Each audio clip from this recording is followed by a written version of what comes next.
সবাই কেমন আছো? আশা করি ভালো আছো। আমি অনেক ভালো আছি। এখন হচ্ছে দুপুরবেলায়।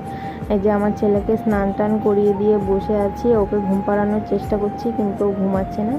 আমিও ঘুমাচ্ছিলাম, ও ঘুমাচ্ছিল, কিন্তু ও পটি করে দিয়েছিল, দিয়ে ওকে পরে একবারে স্নান করিয়ে দিয়ে রেডি করে নিয়ে এসেছি। ঘুম পাড়ানোর চেষ্টা করছিলাম, কিন্তু ঘুমাচ্ছিল না। আর যেহেতু তার আগে একটুখানি ঘুমিয়েছে, স্নান টান করিয়ে দিয়েছি, আর ঘুমাচ্ছে না। তারপরে এদিকে হচ্ছে আমার ছেলে টয়লেট করে দিয়েছিল, বিছানার চাদরটা সকালবেলায় ধুয়ে দিয়েছিল, কিন্তু বিছানায় করে না এখন। কিন্তু এখন আবার আজকে কেন করে দিল কি জানি। তারপরে দিদি সকালে ধুয়ে দিয়েছিল, সেটা আমি এখন গুছিয়ে নিচ্ছি। ঘরে জামা কাপড় সব এলোমেলো হয়েছিল, আর দিদি রান্না করছে, যেহেতু সময় পাচ্ছে না। দিদি রান্না করে খেয়ে আবার বিকেলে চলে যাবে মাঠে, সময় পাবে না। তার জন্য আমি আর কি সব গুছিয়ে দিচ্ছি। আমি তো বসেই আছি, কোনো কাজ তো করছি না। এদিকে সব আমি গুছিয়ে গাছিয়ে নিচ্ছি। তারপরে যাব স্নান করতে, আবার ছেলেকে খাওয়াতে হবে। ও দুবার পটি করেছে, ওর খুব খিদেও পেয়ে গেছে। এদিকে আমি সব গুছিয়ে গাছিয়ে নিয়ে যাব স্নান করতে। তারপরে বিছানাটা যখন গুছিয়েছি, তারপরে দেখছি কি ফ্রিজের ওপরে সব এলোমেলো হয়েছিল। তারপরে ফ্রিজটাও আমি গুছিয়ে নিচ্ছি।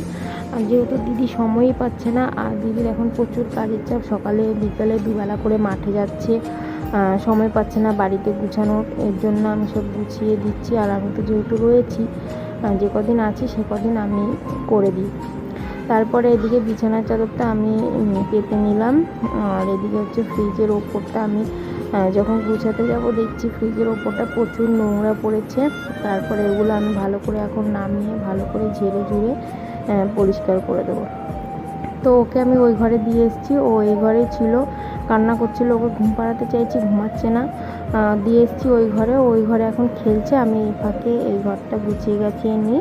তারপরে ওকে আমি স্নান টান করে এসে তারপরে ওকে খাওয়াবো। আর ওদিকে তো দিদি রান্না করছে দুপুরবেলা এখন, আর খুব গরমও পড়ছে। আর যেহেতু কালকে এখানে বৃষ্টি হয়েছে, তার জন্য আজকে গরমটা একটু কমই আছে। তারপরে এদিকে আমি এখন ঝেড়ে ঝুড়ে ফ্রিজটা আর কি ওপরটা পরিষ্কার করে নিচ্ছি। আর প্রচুর ধুলো পড়েছে। তারপরে ঘরটাও আমি গুছিয়ে গেছি, ঘরটাও আমি ঝাড় দিয়ে নেব। আর দিদির ছেলের পরীক্ষা, ও পরীক্ষা দিতে যাবে, ওই জন্য ব্যাগটা আমি সাইডে রেখে দিয়েছি। তারপরে এখন আমি এই যে স্নান টান করে চলে এসেছি। তো দিদি দুপুরবেলায় কী কী রান্না করলো চলো তোমাদেরকে দেখাই। এদিকে হচ্ছে সকালবেলার, এটা হচ্ছিল সকালবেলার আলু ভাজা, আমার ছেলের জন্য রেখে দিয়েছিল। আর হচ্ছে এটা সকালের মাছের ঝাল ছিল একটুখানি। আর মানে ওই মাছটা দিদির ছেলে পুকুর ওদের নদী থেকে ধরে নিয়ে এসেছিলো। এদিকে শাক, আর এদিকে হচ্ছে এটা হচ্ছে মাটনের পাতলা ঝোল। আর একটা মাছের ঝাল করেছিল, মাছের ঝালটা দিদি ওই ঘরে তখনও রান্না হচ্ছিলো, রান্না কমপ্লিট হয়নি।